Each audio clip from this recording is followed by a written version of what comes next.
অনেক দিন পর লোটে মাছ পাচ্ছি, তাই ভাবলাম তোমাদের সাথে রেসিপিটা শেয়ার করা যাক। লোটে মাছের ঝুড়ি, দেখতে থাকো। লোটে মাছ নিয়ে নিয়েছি, তার সাথে এখানে হচ্ছে রসুন কুচি আর আদা কুচি, এখানে তেজপাতা ফোড়নের জন্য, এটা গোটা ভেজে, এখানে পেঁয়াজ কুচি 4টে, টমেটো মাঝারি সাইজে কুচি করে নিয়েছি আর লঙ্কা কুচি করে নিয়েছি, আদা কুচি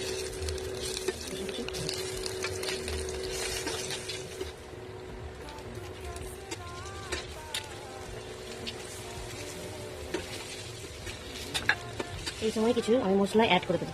হলুদ গুঁড়ো, মশলা,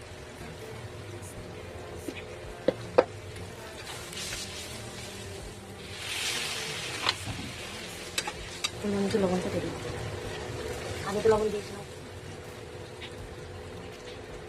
টেস্টে লোটে মাছগুলো দিয়ে দেবো।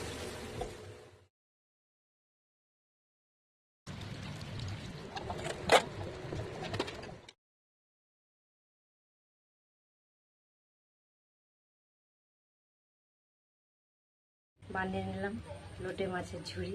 এ ঝুড়িও বলতে পারো আর রসাও বলতে পারো। রসা করলে আমরা গোটা গোটাই মাছ রাখি, আর একটা ঝুড়ি করেছি একটু ভাত দিয়ে মেখে খাওয়ার জন্য, বেশি ঝরঝরে করে নিই।